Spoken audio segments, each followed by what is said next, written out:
My background is I've got an MBA from University of Utah. I've studied small business management at Harvard.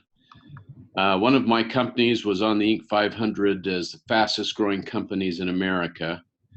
And I'm currently on the faculty of both BYU and the University of Utah here locally, and proud to be a member of the Interise faculty. I absolutely love teaching and love what we're going to talk about here today, and trust that we're going to be able to move the needle a little bit. And that's my hope. I'm happy to answer questions as we go along. And so if you have a question, if you'll post it, I will work in an answer into the presentation. But I would like to make sure that each of you are able to understand what we're doing as we go along, rather than just answer all the questions at the end. So with that, our objective today is to identify how to identify your best customers. What do they look like? We also want to learn how to identify problem customers, which also may be new business opportunities. We're going to spend some time learning how to talk to customers, both the good ones and those that are not as positive as we'd like them to be. And then at the very end, we'll answer some questions as appropriate, and I'll stay on the line as long as we got questions to be answered. So with that, a real question that many of you may have is, why in the world would anyone in their right mind actually fire customers? And the answer to that is really quite simple. We do this for certainly these 5 reasons, but there may be others. The main reason we fire customers is because it will improve our profits. That may seem oxymoronic, but if we can actually enrich our customer pool, like we enrich ore by getting rid of its impurities, we make the ore more valuable. And we can do that with our customer base. If we actually get rid of the customers that aren't as profitable and can replace them, obviously, with more profitable customers, we're going to do better. It has some other benefits, and that would be it's going to strengthen our company focus. As we do this, we're going to learn who we are as a company. What is the service we actually provide, and can we provide that better as we focus on that? So we're also going to improve customer service.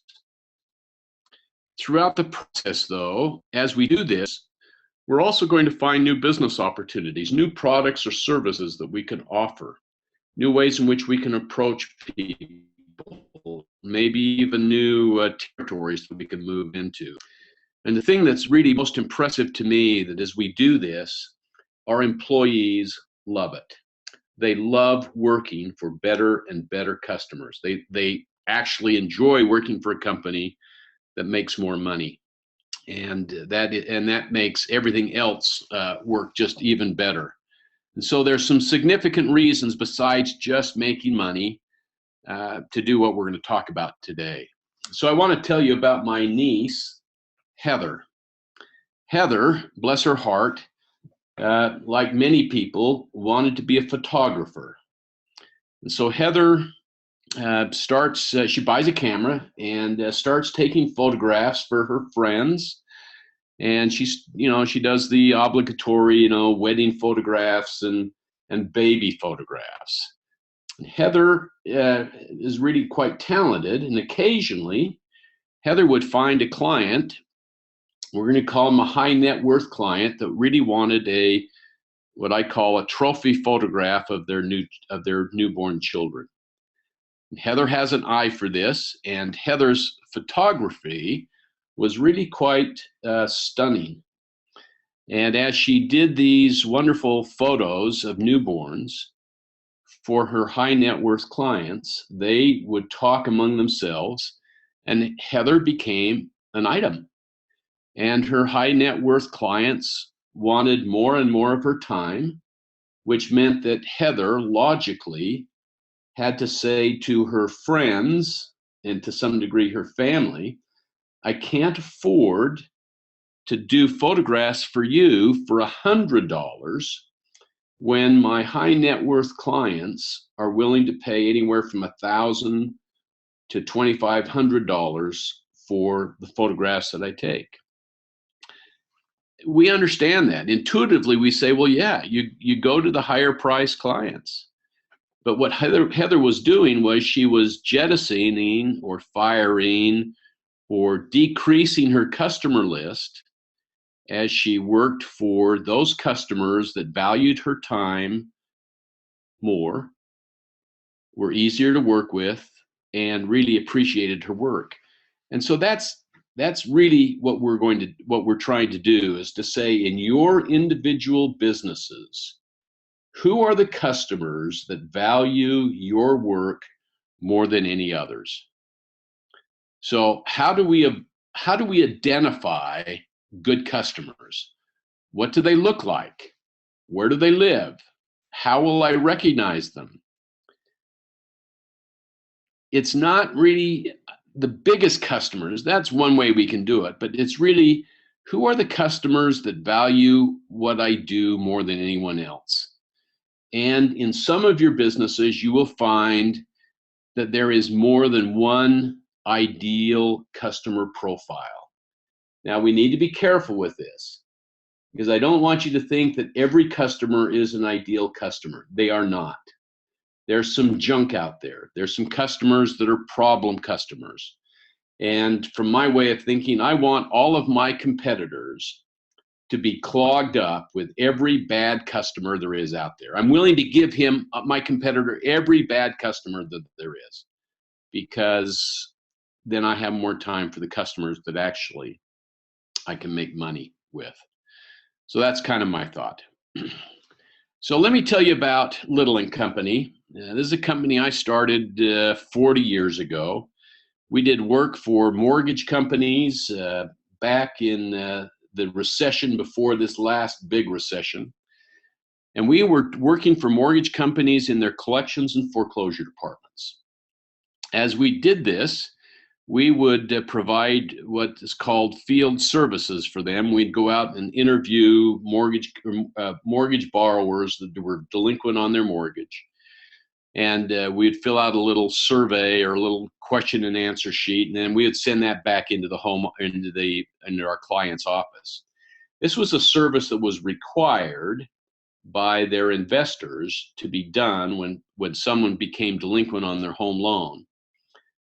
And it was increasingly difficult for the mortgage companies to provide this service in every specific location where they had mortgage loans. And so my service, and I wasn't the only one doing this, but my service to do this locally for them was beneficial to them. I started out, I only wanted to do it in where I lived in Salt Lake City, and eventually we grew, into 6 states, and then into 12 states.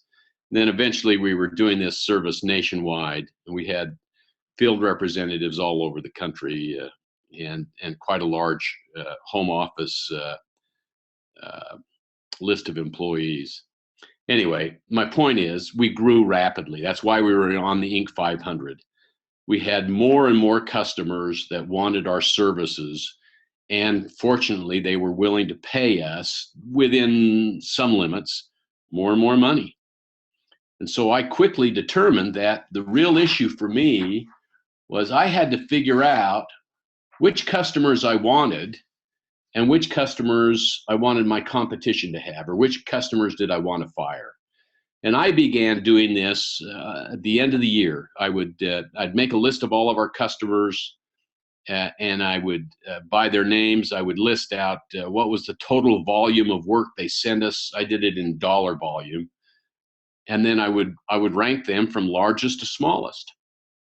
And what I do is I'd figure out who are the 80%, which are the 80% of our customers that were the biggest, and which were the 20% that were the lowest.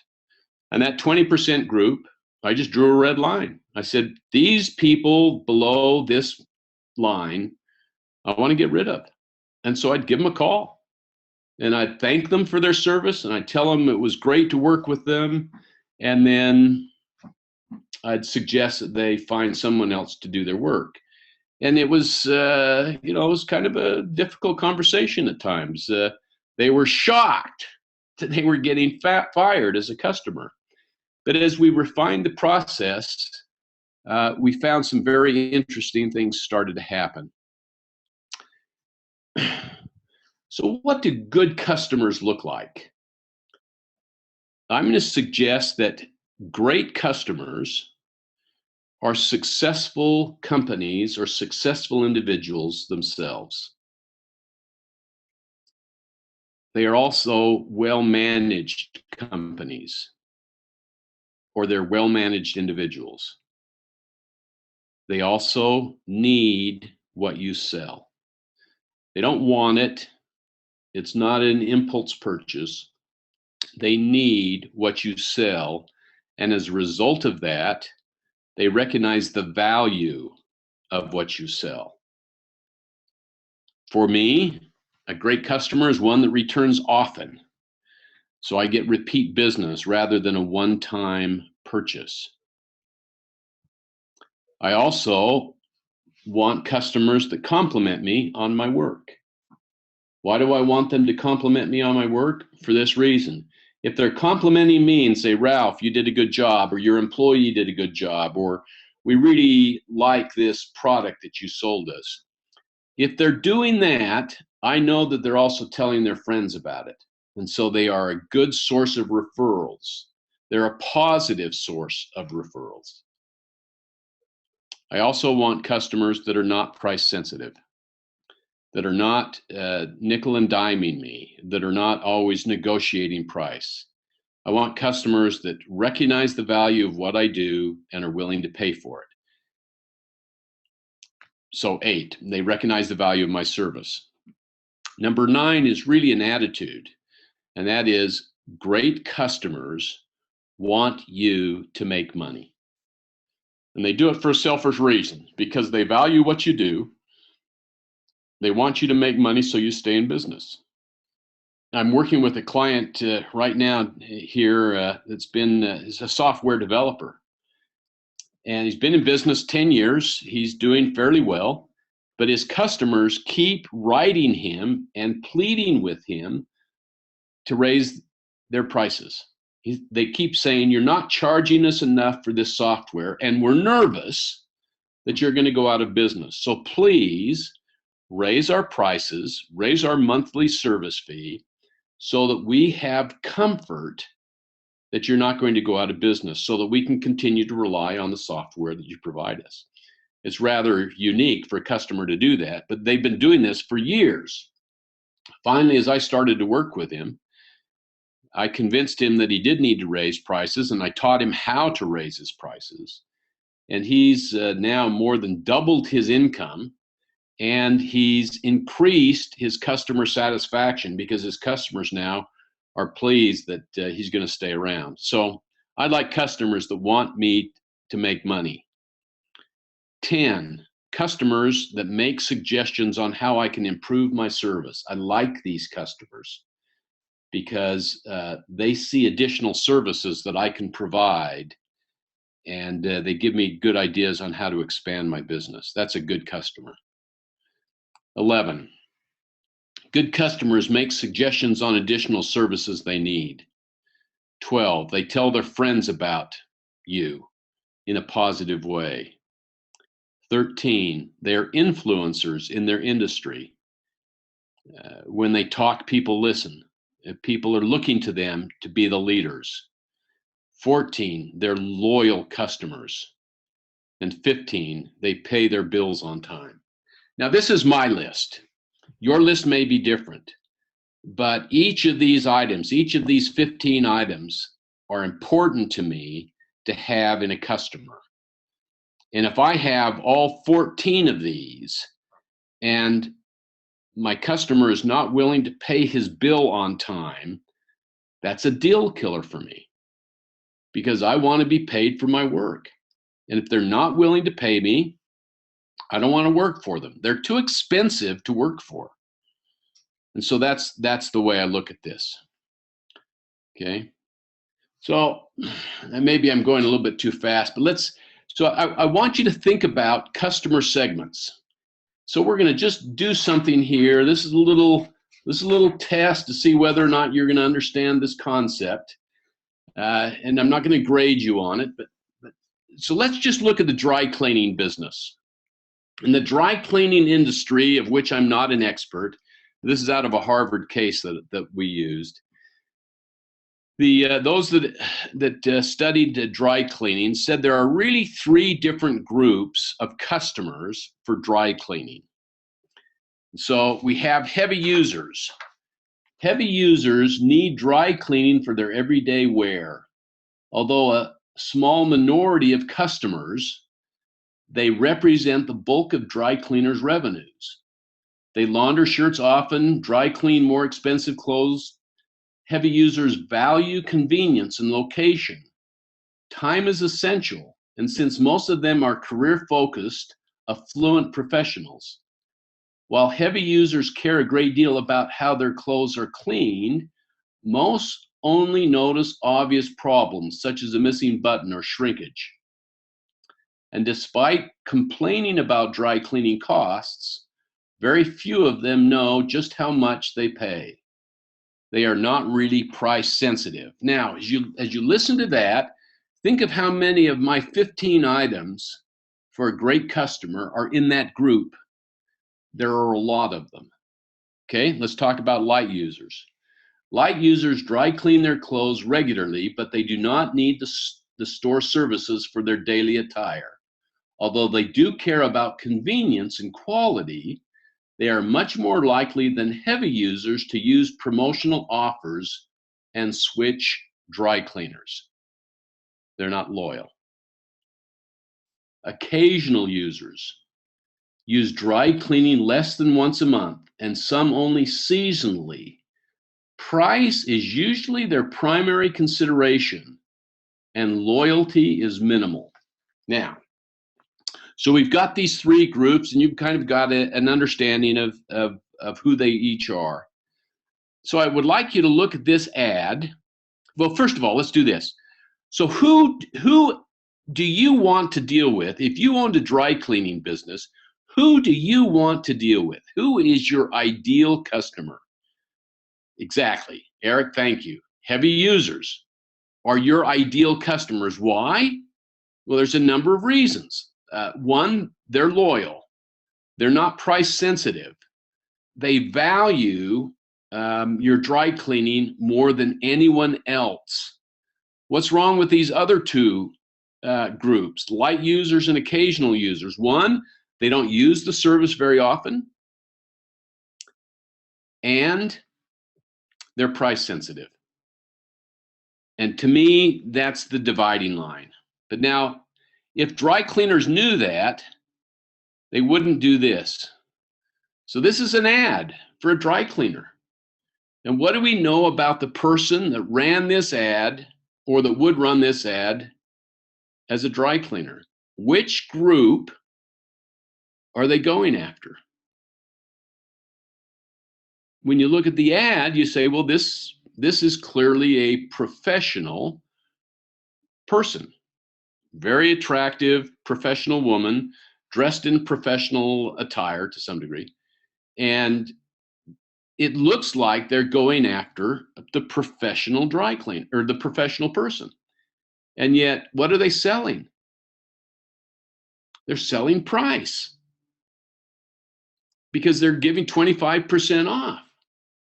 Heavy users are not price sensitive. They don't care about the price. And you can't attract your best customers, in this case, by offering your services for less. In fact, what you attract are customers that you don't want. You attract customers that are not going to be loyal and that only care about price. And you clog yourself up. You clog up your entire business with customers that you can't make money serving. And this ad is a classic ad for why dry cleaners have a hard time making money. And that is, they chase the wrong customer.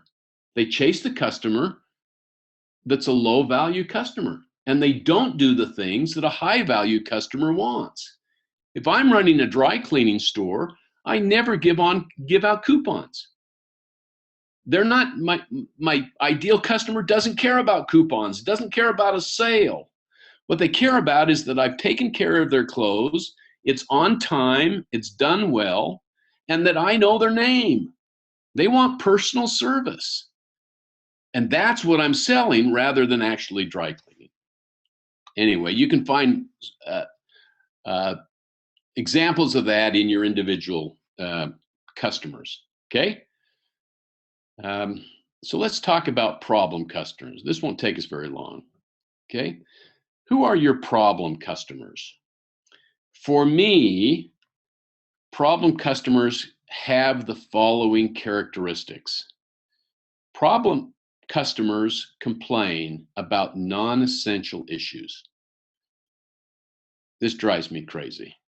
I think, really, that's what you're calling to complain about? That's the biggest problem you've got, is this non-issue? I don't talk to them that way, but I categorize it that way, okay? Problem customers are poorly run. They don't know what they want. They're always in the middle of an emergency. I've got a problem I need your help in getting out of, or we've made a mistake and I need you to go to this customer. I need an extra service. It's always a problem. They're always having a problem. They're unable to give good instructions because they don't know how to run their business as well. And they're unable to follow through with their commitments.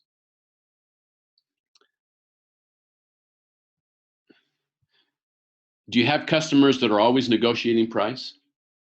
Always trying to see if they can save $1 here, $1 there, $10, whatever? For me, they're a problem, because I'm spending time where I don't need to spend time. A real red flag for me is they split their business between me and my competitor. Why do they do that? Is it because I'm not giving good service?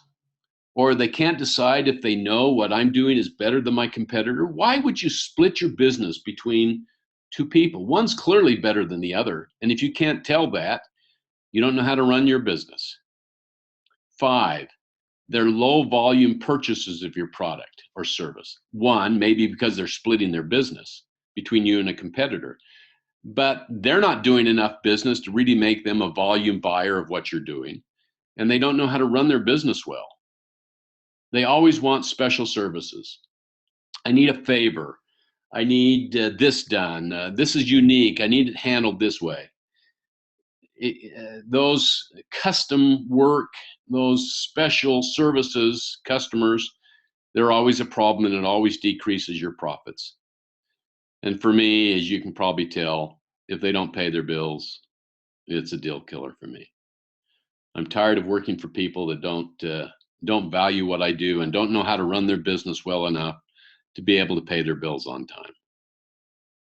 Okay? But there's another aspect. If I've got a customer that's complaining, I think there's something that I want to be aware of. Maybe a couple of things. One, is there a chance that maybe my service isn't any good? Is there a chance that maybe I need to improve my service? And is there a chance that the customer may want something or need something that I'm not providing? And that's why they're complaining. And so when I look at the complaints, I want to be open to the possibility that maybe what my customer is telling me is that I need to improve my service. And if that's the case, I want to get on that right away. But they also may be talking to me about the service that they're getting from me may be the best that's available, but it's still not meeting their needs. And that's an opportunity that I want to take advantage of. I want to find out if I need to be doing something that I'm not doing? Because problems that aren't being fulfilled are opportunities that every business ought to be looking for. Is there a new market that I need to serve? Can I serve the existing market in a new and better way? I mean, Steve Jobs, you got to love him. Everybody in the mobile phone business was competing on price. Everyone was trying to make it cheaper and cheaper and a smaller phone. And Steve Jobs says, I think the market's somewhere else. I think what people want is really an expensive phone that's really well designed. And no one believed him. No one, and everybody thought Steve Jobs was crazy. But yeah, crazy like a fox. And that's what I want you to think about. Are there problems that are not being solved? And if there are, is there money in solving those problems? All right. So let me just take a breath and think for a minute, okay? So let's talk about how we may want to talk to our customers.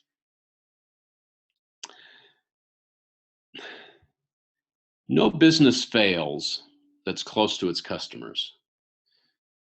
I know you may think that you understand your customers, and maybe some of you do, and I hope you do. But you cannot be close to your customer if the only time you talk to them is when they come in to buy something. You need to learn how to talk to your customers and listen to the things that they want and need.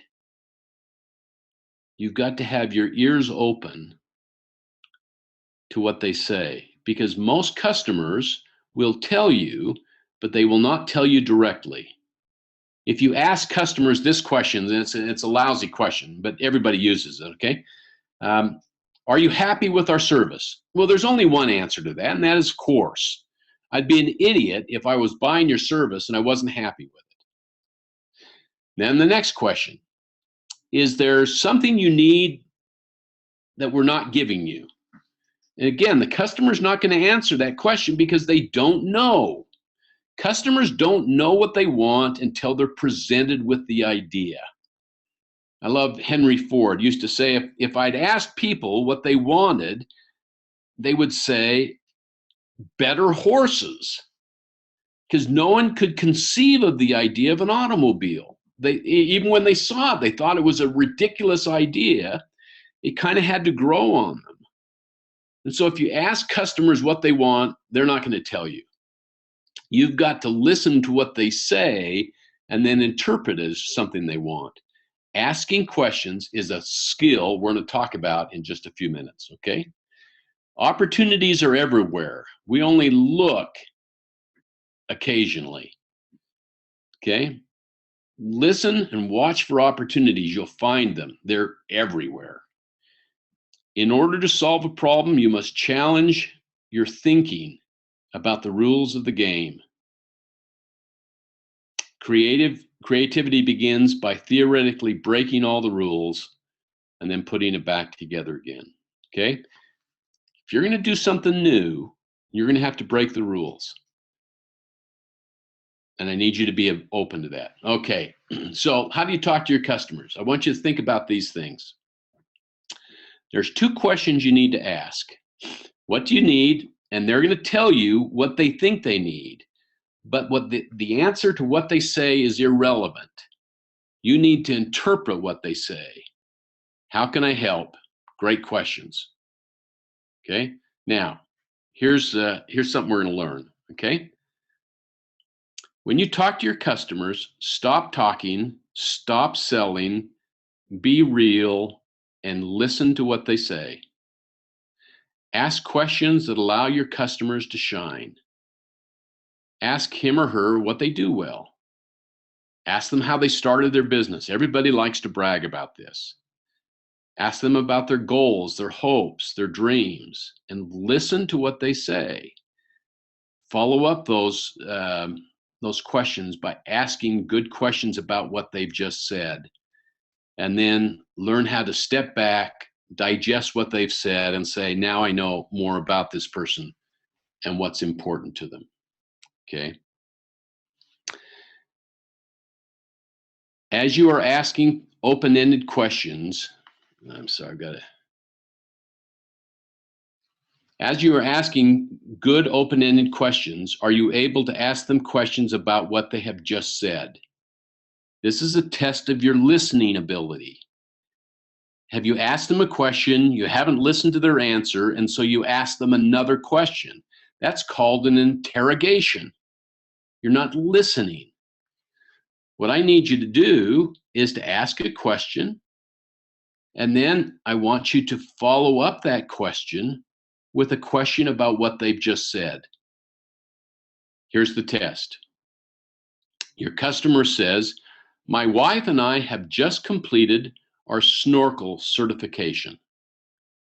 How do you follow up that question? Here's a response. I'm going to call it a correct response, but I think we can do better. Here's a response most of you would use. "Oh, that's interesting. You know, I've been a certified snorkel instructor for years. What's happened?" Well, you've just turned the conversation to what's about them to what's about you, and it will never work. Here's what I want you to think about. Here's a better answer. Is there a snorkel vacation in your future? It's an open-ended question. It's kind of fun, but it indicates that you've listened and you care about what they're saying. Okay? So learn how to do that. Talk to your customers often. Ask them questions. Call them up for no apparent reason. Talk to them. Listen to them. Field their complaints. Become their friends. And you'll be able to service them for a long time. We only do work with people that we really like. Okay, we kind of dealt with this. The first response, which we often fall back on when we are uncomfortable, focuses on us rather than our customer. The second response, which requires listening skills, asks us questions about what they have just said and invites further conversation by keeping the focus on your customer and whatever else he or she wants to talk about. Conversation are always about the other person, never about us, unless they ask us a question. Okay? All right, so I got another story I want to tell you. This happened to me years ago, but it was just such an incredible event that I kind of told this story often. So I've got this customer back in Owensboro, Kentucky. His name is Jim. He's with Lincoln Financial. And he's one of our good customers. And Jim and I are good friends. We know each other. We know each other on a first name basis. I've been to his office, sat in his office. We've talked, done business for a couple of years together. So one day, Jim, bless his heart, gives me a call. He says, "Ralph, this is Jim from Lincoln Financial." I said, "Jim, how are you?" He says, "Good." He says, "But I got some bad news." I said, "Jim, what's that?" He says, "Well," he says, I'm going to have to move our account from you to one of your competitors." And I said, "Well, Jim, I'm sorry to hear that. What's the problem?" He says, "Well, there's not really a problem, but they were in here last week and made a presentation, and actually they've given us a little bit better price than you're charging us." And I said, "Well, I understand that, Jim." He said, "Now, Ralph," he said, "you wouldn't be willing to lower your price, would you?" I said, "Jim, I wish I could, but I can't." And he said, "Yeah, that's what I thought." He says, "I'm sorry," but he says, but I'm going to have to move my account." And I said, that Jim, that's fine. I understand." I said, "Now you recognize, Jim, that they're not going to be able to give you the level of service that we give you." He said, "Yes, I kind of understand that, but they claim they can, and I've just got to give them a try." I said, "Jim, I understand. It's not a problem. I hope you do well with them. I hope it works out. And I appreciate very much the phone call." And so I hang up the phone. And immediately as I hang up the phone, I get in my car and I drive to the nearest Mrs. Fields store in our local shopping center. And I buy at that store a dozen oatmeal raisin cookies, put them in this tin. and send them to Jim FedEx with a little note on the box that says, Jim, I never want to have a customer leave with a bad taste in his mouth. And the whole thing probably cost me, I don't know, $50. And that was kind of the end of it. But I kind of thought it was fun, and Jim and I had been friends, and we can, and I thought I'm just going to do this for Jim, but I also knew this was going to have almost an unfair effect on Jim, because what I've done is I've just made it much more attractive for Jim to come back. I haven't slammed the door on Jim. I haven't told him what a terrible person he was. How dare him take his account from us and give it to someone else, that he's really been a lousy customer all these years. And in fact, I don't like him. And that's the way we treat most customers that are leaving. We're just really mean to them. But I said, no, Jim, I appreciate what you're doing. Thank you for the call. It's been very kind. I wish you well. And then I sent him a dozen cookies and this little note. Well, as you can imagine, about 3 months later, Jim calls me back. And he says, Ralph, he says, this is Jim, Lincoln Financial. He says, listen to this. I wonder if it would be possible to move our account back to Little and Company. I said, well, Jim, absolutely. We would love to have you back. He says, I just need you to do one thing for me. I said, what's that? He said, would you send me some humble pie? And we kind of both laughed. And I said, oh, Jim, there's no need for that. You're a great customer, and we want you back, and we're happy to open up your account again. And so that was kind of fun. Jim got the significance of the cookies and we don't want to leave a bad taste in your mouth. And we got Jim back, and he became even much more loyal as he did. So that's kind of my theory on how to deal with customers. So as we're just kind of wrapping up, I want to tell you how I fired the 20% of my customers every year. You know why? The reason why I fired them is they weren't good customers. They weren't as profitable as I wanted them to be. And so this is what happened as I would make the phone calls. And so this is kind of an example of phone call. Let's say I'm talking to Greg at SunTrust Mortgage. And I call up Greg, and I know Greg. I've met him. I've been in his office, and yet Greg has a large portfolio of mortgage loans, and yet we're just getting a small fraction of his work. And I know that because I know how big his portfolio is because it's published. And I know how much work he should be sending me, and I'm getting nowhere near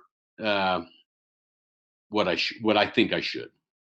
And so I call up Greg and I say, Greg, boy, we've appreciated the work you've sent us this year. It's about $250,000, and we're honored that you would think enough of us to send us that work.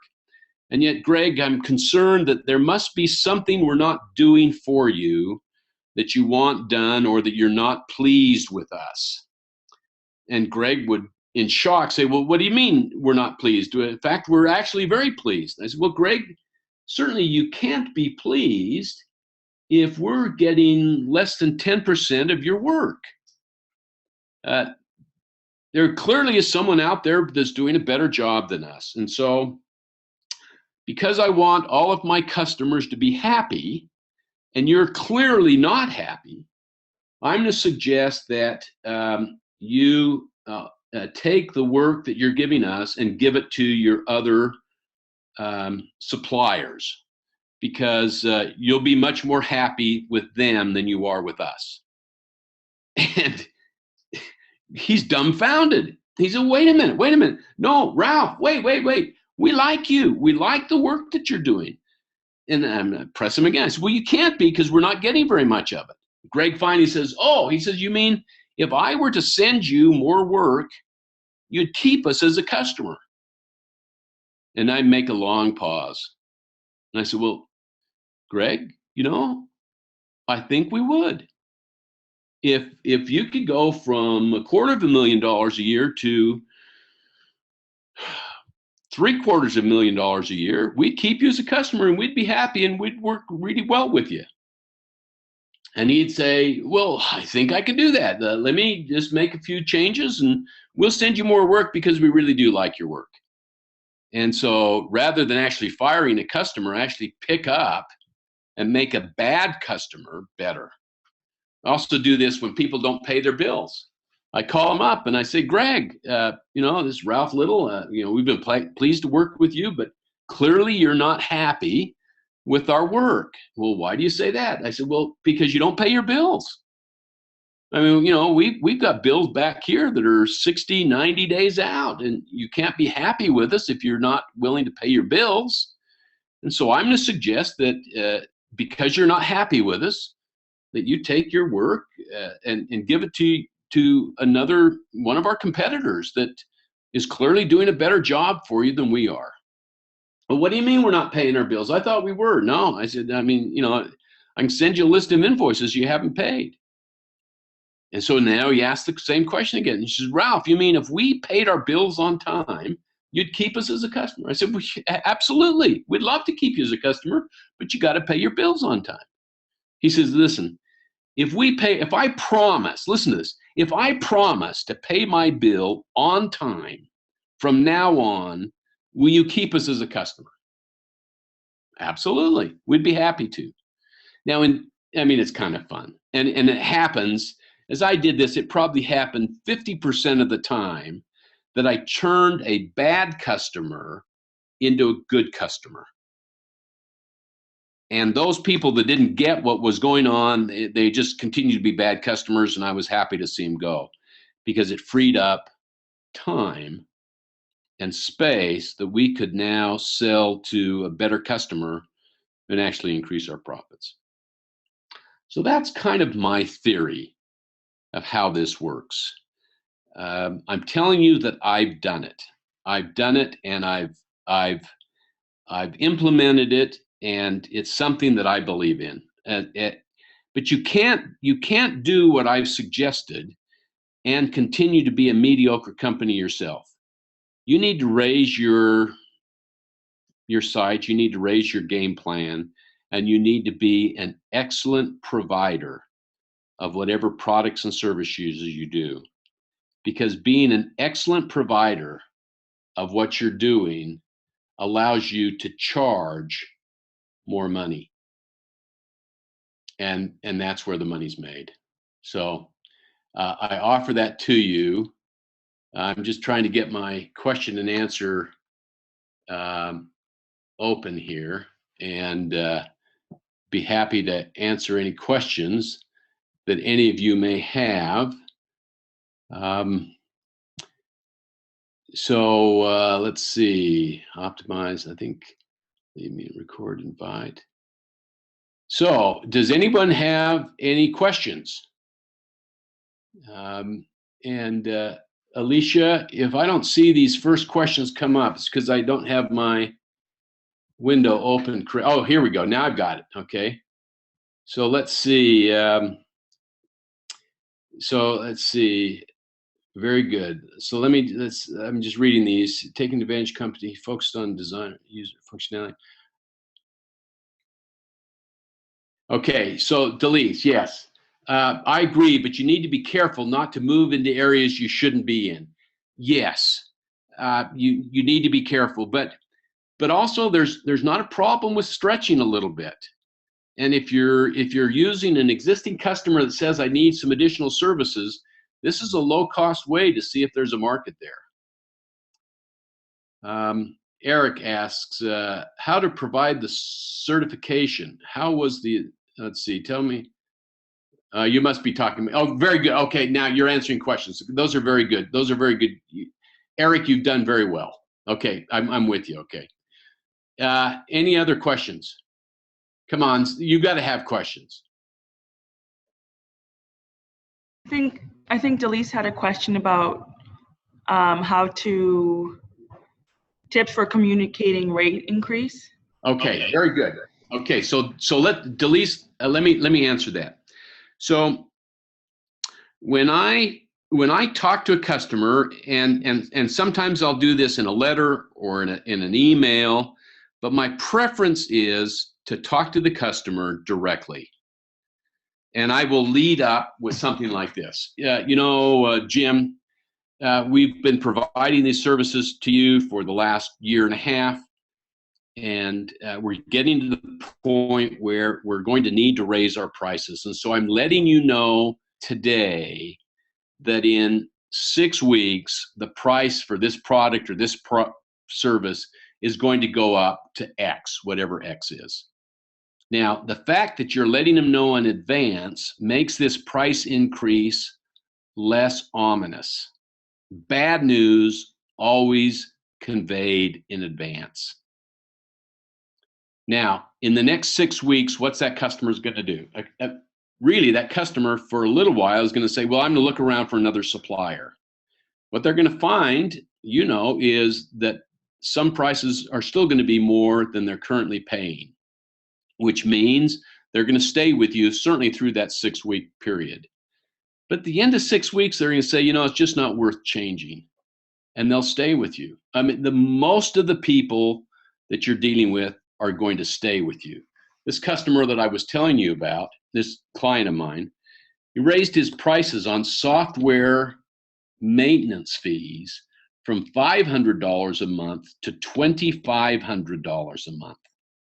A significant increase. He hadn't raised his prices for 10 years. And he didn't lose a single customer. Now, that's an extreme example. But it would be better if you kept your prices current every 6 months to a year. And we're experiencing some inflation. But then when the customer says that's too much, don't back down. Have enough courage of your convictions to stay with it. And they will honor that, okay? Jessica, you're saying if you're really good at what you do, but you don't have enough customers yet, and you're growing, do you keep all of the customers until you fire some? Yes, okay. So if you're still in the phase that I've got more time than I've got customers, then you want every mongrel dog that you can find, okay? You want everybody. You want the good, the bad, and the ugly. But when you get to the point where you say, we now have to expand, before you expand, I want you to say, are there dogs I need to shoot? Are there customers I need to file that will give me now space to bring on better customers? And that's how you grow your business and increase your prices, because you let the bad customers go and you increase the prices with customers that want to spend more money because they like your services. Very good question. I hope that answers it. Anything else? Okay. Laura Lee, what do you think? Or no, Alicia, what do you think? No, I think that was great. If you have any other questions, feel free to ask now. Thank you, Ralph, for the webinar. And Zoom is going to send you a feedback form within 24 hours. If you could fill that out with any comments, that would be great. Yes, I am going to everything. So the slides along with a link to the webinar will be posted on iConnect in the coming days. So if you want to kind of look back on this, it will be posted on iConnect in the coming days. Hey, I have had a lot of fun doing this. Of course, I like to hear myself talk, okay? But this has been fun for me and for each of you. If you want to connect through iConnect and send me a personal question, I'd be happy to answer them. But you've been a great audience. So thank you very much. I am signing out. Thank you all. Thank you.